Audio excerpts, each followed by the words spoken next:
Salve a tutti, io sono Tania, benvenuti nella mia cucina. Io sono una moglie, una mamma e una nonna.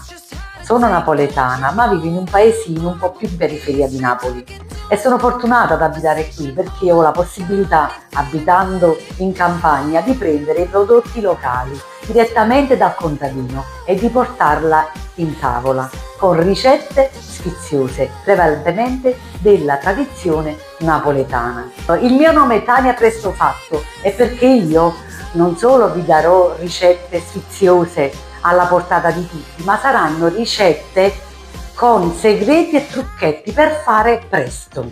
Io vi ringrazio di avermi ascoltata, vi aspetto numerosi. Iscrivetevi al mio canale, condividete con i vostri parenti, con amici, perché sarà una cosa bella e sfiziosa da fare assieme. Io mi sto mettendo in questo viaggio, mi auguro che voi salite a bordo assieme a me.